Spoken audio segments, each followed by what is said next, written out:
At my 36th birthday party, my father said something I'd been waiting 20 years to hear. He turned from my 16-year-old sister Serenity, looked at me with that familiar dismissive expression, and said, "You're not even half the woman your 16-year-old sister is." My mother added, casual as ever, "Serenity accomplished more at 16 than you have at 36. I smiled, because I knew something they didn't. My phone was recording. Every word. File name, birthday _ final _ evidence _ NOV 2024. In exactly 4 hours, 200 people, friends, extended family, their colleagues, would watch me destroy them, live. 20 years of documentation, every lie, every manipulation, every dollar they stole, starting with my grandfather's $200,000 inheritance and the $35,000 scholarship they said went to bills. But I'm getting ahead of myself. To understand why this moment was 20 years in the making, you need to know 3 things. How they broke me, the specific system I used to document their crimes without getting caught, and why I chose to go public instead of just taking them to court. Let me take you back. I wasn't always the invisible daughter. When I was 8, I believed if I just tried harder, achieved more, made them proud, they'd finally see me. I was wrong. My first dance recital. I had the solo. My parents promised they'd be there. They arrived 40 minutes late, right as Serenity's group number started. She was 6. They filmed every second of her 3-minute routine. I don't think they ever knew I had a solo. When I was 16, I got accepted to the University of Georgia on a full merit scholarship, $35,000. My parents sat me down and said, "Honey, we're so proud, but we need that money for bills. You understand?" I signed the paperwork. The scholarship went to an account I never saw. 3 weeks later, Serenity got a brand new Audi A4 for her 14th birthday. $35,000 exactly. A car she couldn't even legally drive yet. I told myself it was a coincidence. Had to be. But here's what I learned about being the scapegoat in a narcissistic family. It's never just one thing. It's 1,000 paper cuts over decades until you're not sure what's real anymore. They called it tough love. I called it Tuesday. By the time I was 19, working 2 jobs to pay for community college, I'd learned to make myself small. Show up to family events, smile, leave early. Don't make waves, don't need anything, don't exist loudly. But one person saw me. My grandfather, James. He was a quiet man, built a small construction business from nothing. Practical, direct. And he noticed things. One Sunday, he pulled me aside at a family barbecue. Everyone else was gathered around Serenity, who'd just won some high school award. 3rd place in a speech competition. You'd think she'd cured cancer from the way they reacted. Grandpa handed me a glass of lemonade and said, "You know what I like about you, Maya? You visit me because you want to, not because you need something." I didn't know what to say. He continued, "I'm redoing my will next month. Want to make sure you're protected. You're the only one who's going to build something real." That conversation changed my life. Not because of the money, though I won't lie.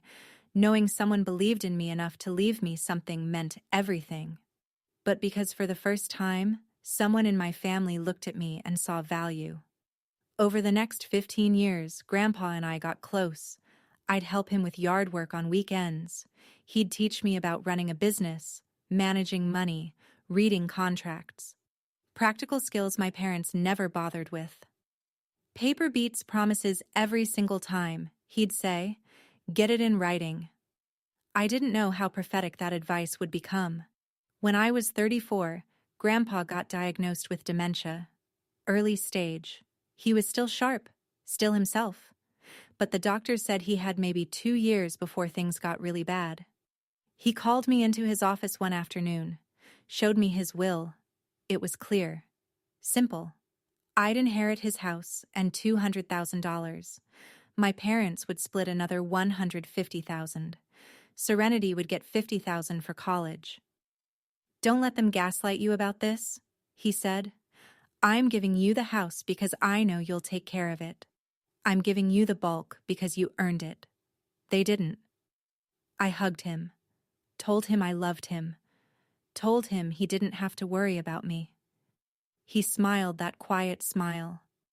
"I know you'll be fine, kid. You've always been fine. You just didn't know it yet." That was one of the last real conversations we had. Over the next 14 months, Grandpa deteriorated faster than anyone expected. And suddenly, my parents became devoted caregivers. They'd barely visited him twice a year for the previous decade.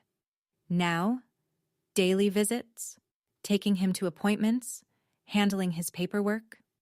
I should have known. But grief makes you stupid. I wanted to believe they'd changed, that facing mortality had softened them. I was wrong. Again. Grandpa died on a Tuesday, quiet, in his sleep, the way he'd lived. The funeral was small. I spoke. My parents didn't. Serenity read a poem she'd clearly written the night before. 2 weeks later, we gathered at the attorney's office for the will reading. I remember walking into that office building in North Scottsdale, modern, glass and chrome. Everything cold and sharp. My mother wore black. My father wore a suit he'd probably bought just for this. Serenity looked bored. The attorney, Mr. Davidson, cleared his throat and began reading. "I, James Robert Morrison, being of sound mind." The words blurred together until I heard the numbers. Everything to my parents. The house, the investments, the business assets. I got $5,000. Serenity got $10,000. I sat there, stunned. My father squeezed my mother's hand. Serenity asked if we could leave soon because she had plans. I stared at the document. Something felt wrong. The signature. It was shaky. Uncertain. Not like Grandpa's signature. His signature was always precise. Confident. This looked like someone had traced it with a trembling hand. As everyone stood to leave, celebrating their windfall, I noticed an older Asian woman sitting in the back of the room. She'd been silent the entire time. She caught my eye, held my gaze for a long moment. As my family filed out, talking about what they'd do with the money, the woman approached me. She was maybe 70, elegant, with sharp eyes that missed nothing. She handed me a business card. Attorney Melissa Chen, estate law. She leaned in close and whispered, "Your grandfather showed me his will 5 years ago. That wasn't it. Call me." Then she was gone. I stood there in that empty conference room, holding her card, my hands shaking. Part of me wanted to crumple it up, throw it away, move on. Except that some people don't get justice. Some people just lose. But Grandpa's voice echoed in my head. Paper beats promises every single time. I called her 3 days later. We met at a coffee shop in Tempe. She brought a folder. Inside was a copy of Grandpa's original will, the one he'd executed 5 years before his diagnosis. The one that left me the house. And $200,000. "He gave me this copy for safekeeping," Mrs. Chen said. "He didn't trust your parents. He was afraid of exactly what happened." I compared the signatures. The original will, Grandpa's signature was clear, firm, steady. The new will, the one Mr. Davidson had read, the signature was shaky, uneven, wrong. "This is fraud," I said. "Yes," Mrs. Chen replied, "but proving it won't be easy. You'll need evidence. Lots of it. You'll need to show a pattern." She slid a legal pad across the table. "Start documenting everything, every interaction, every text message. Build a paper trail so detailed that they can't deny it." I looked at the legal pad. "How?" "They're careful." Mrs. Chen leaned forward. "They aren't careful, Maya. They're arrogant. Arrogant people leave trails because they don't think anyone is watching." That night, I didn't just start a journal. I built a surveillance system. If you are going through this, if you are the invisible child, listen to me closely. This is how you protect yourself. This is the strategy that saved me. First, I created a dead man's switch. I bought a physical voice recorder, a Sony ICD-UX 570. Why a physical recorder? Because phone batteries die, and phones can be confiscated or looked through. A discreet recorder in your pocket never stops listening. Second, I set up a brand new email account. Proton Mail, encrypted. I never accessed it from my phone, only from library computers or my work laptop.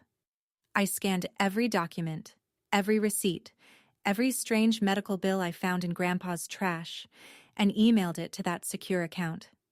Third, I learned the law. I live in Arizona, a one-party consent state. That means I can legally record any conversation I'm part of without telling the other person. If you are in a two-party state, you can't do this. Check your laws. But here, I hit record every time I walked into their house. For 6 months, I became a spy in my own family. At first, it felt paranoid, obsessive, like I was becoming the villain in my own story. I remember sitting in my car after Sunday dinner, hands shaking, uploading a recording of my mother making fun of my job. I felt dirty. I felt treacherous. I started seeing a therapist, Dr. Andrews. I needed to know if I was crazy. In our third session, I broke down. I'm spying on my own parents, I sobbed. Who does that? Am I the bad guy here? Dr. Andrews looked at me and asked a question that stopped me cold. Maya, you're gathering evidence of a crime. But tell me, what are you actually grieving? I'm grieving my family, I said. No, she said gently. You're grieving the fantasy of a family. You're grieving the hope that if you just behave well enough, they'll stop stealing from you. That hope is what keeps you vulnerable. Are you ready to let that hope die? That was the hardest part. Not the recording, not the legal research, but accepting that the people who raised me were capable of destroying me for a payout. Once I accepted that, the guilt vanished.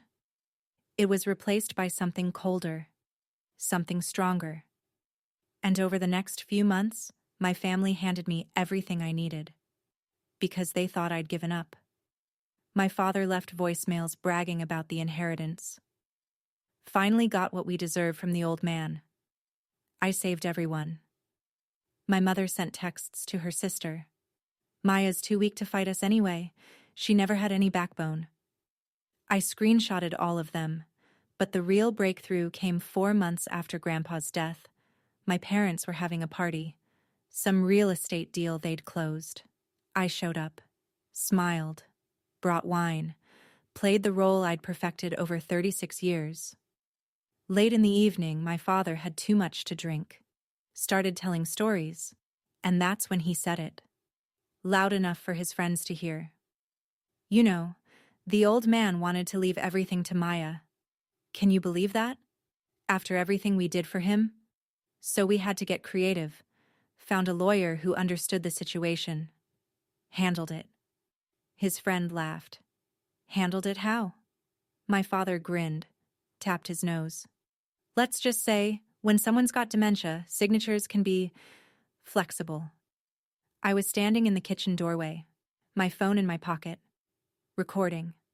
I left the party early, went home, backed up the recording to 3 different cloud services, sent a copy to Mrs. Chen.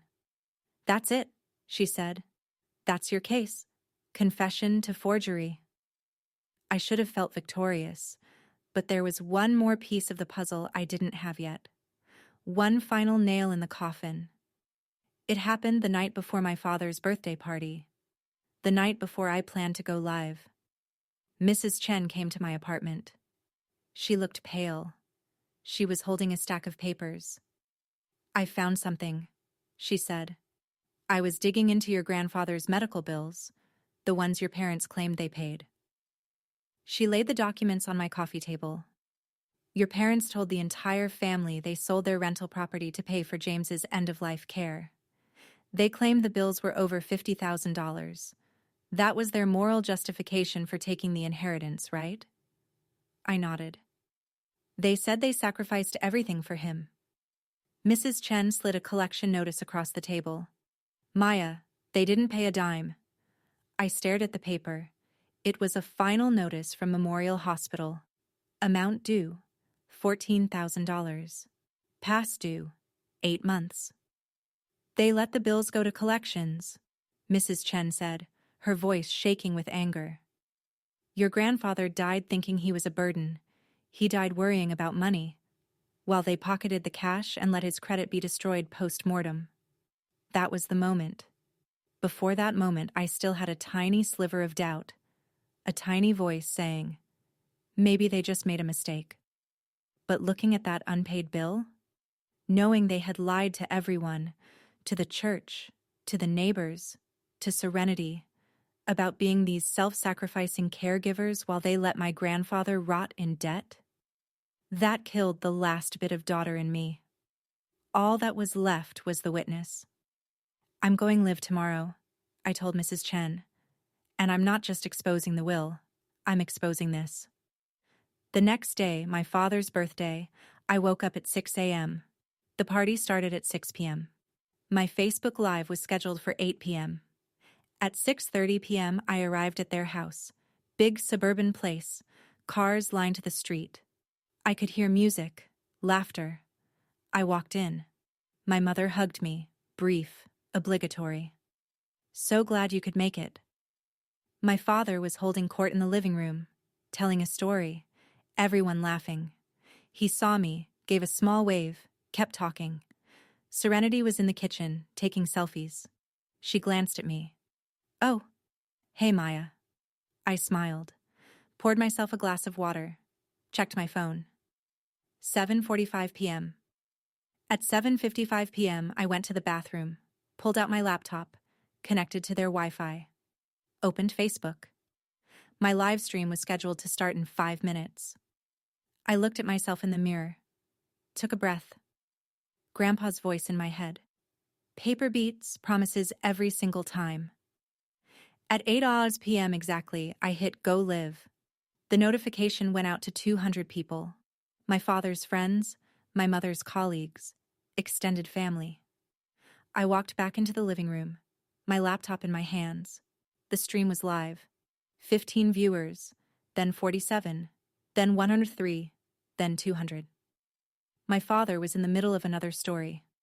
I walked to the center of the room, set my laptop on the coffee table, screen facing out.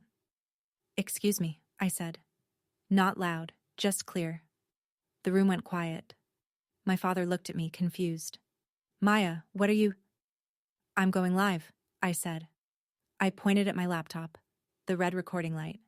Right now, 286 people are watching. My mother's face went white. Turn that off, right now. No, I said, my voice steady, calm. I'm going to tell them what you did. For the next 20 minutes, I presented everything, every document, every recording. I started with the will. I showed the shaky signature side by side with the real one. I played the recording of my father bragging about the forgery. The room was deadly silent. People were recording on their phones. My parents were frozen, too shocked to move. But then, I dropped the real bomb. You all think my parents are heroes, I said to the camera and to the room. You think they sold their assets to pay for Grandpa's medical care. They took up a collection at church, didn't they? I saw my aunt nod in the corner. She looked terrified. They collected $8,000 from the church, I said. And they claimed bills of $50,000. I held up the collection notice Mrs. Chen had given me. This is the final bill from the hospital. It's unpaid. They kept the church money. They kept the inheritance. And they let my grandfather die with debt collectors calling his phone. The sound in that room wasn't silence anymore. It was a gasp. A collective intake of breath from 50 people who realized they had been conned. My mother screamed, "That's a lie! She's lying!" "It's a court document, Mom," I said. "Paper beats promises." Serenity was standing by the kitchen island. She looked from the screen to the document to our parents. She looked sick. Then came the final piece of evidence. I played a recording, one I'd found in Grandpa's things, one he'd made 6 years ago. My name is James Robert Morrison.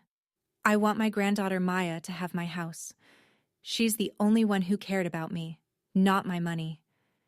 If anyone tries to change my will after I'm gone, I want this recording to stand as my true testament. The room was silent. Grandpa's voice filled the space. Strong, certain, undeniable. When it ended, I looked at my father. He knew. He knew you'd do this. My father sat down, just collapsed into a chair. My mother was crying, real tears this time. I closed my laptop. The stream ended. 534 viewers, 2,147 comments, 1,203 shares. I looked at the people in the room. Family friends, colleagues, people who'd watched me be invisible for decades. I'm filing a police report tomorrow, I said, for fraud, for elder abuse, for theft. And now, everyone knows. I picked up my laptop, walked to the door, turned back one last time. You were right about one thing, I said to my father. I'm not half the woman Serenity is. I'm twice the person you'll ever be. Then I left. 3 days later, I filed the police report. 2 months later, the police opened a formal investigation. 4 months after that, my parents were charged with fraud and elder abuse. I got the house. I got the money. I got justice. But I also got something else. Something I didn't expect. Messages. Hundreds of them. From people I'd never met. Thank you for speaking up. You gave me courage. 6 months later, I'm still in therapy. Still processing. My parents haven't spoken to me. They're facing trial. Likely jail time for my father. But the real ending to this story isn't about them. It's about Serenity. For months, I didn't hear from her. I assumed she'd sided with them. I assumed she was just another part of the system I had to cut out. Then, last week, she texted me. Can we meet? Starbucks on 4th? I almost didn't go. But curiosity won. I walked in and saw her at a corner table. She looked different. Older. The designer clothes were gone, replaced by a simple hoodie. She looked tired. I sat down. Didn't smile. What do you want, Serenity? She didn't say anything at first. She just reached into her bag and pulled out an envelope. She slid it across the table. I opened it. Inside was a cashier's check. Amount, $47,000. I stared at it. What is this? The car? She said. Her voice was steady, but her hands were shaking. And the tuition for the prep school, and the money they gave me for Columbia. I looked up at her. Where did you get $47,000? I sold the Audi, she said, and I took out student loans for the rest of my degree. I'm working shifts at the library now. I sat back, stunned. You didn't have to do that. You were a kid when they bought that car. I know, Serenity said. I know I was a kid. But I'm an adult now. And I listened to what you said on the stream. She looked me right in the eye. I can't undo what they did to you, Maya. I can't give you back your childhood. But I can stop benefiting from it. I won't build my life on money they stole from you. I looked at the check. Then at my sister. For the first time in 20 years, I didn't see the golden child. I just saw a young woman trying to find her own way out of the fog. I didn't hug her. We aren't there yet. Maybe we never will be. But I took the check. Thank you, I said. I'm sorry, she whispered. And for the first time, I believed her. I walked out of that coffee shop into the bright Arizona sun. I felt lighter than I have in years. Your worth isn't determined by people who never saw your value. And family isn't blood. It's choice. I chose to be seen. I chose truth over peace. And I chose to build something new. If you are documenting your own story right now, If you are gathering evidence, keep going. And if you want to know exactly how I organized my evidence, how I legally recorded them, and the templates I used to track the financial fraud, I've started a new channel called Documented Justice. My next video is about the hospital bill strategy, how to catch narcissists in their moral lies. My name is Maya. I was invisible for 36 years. Not anymore.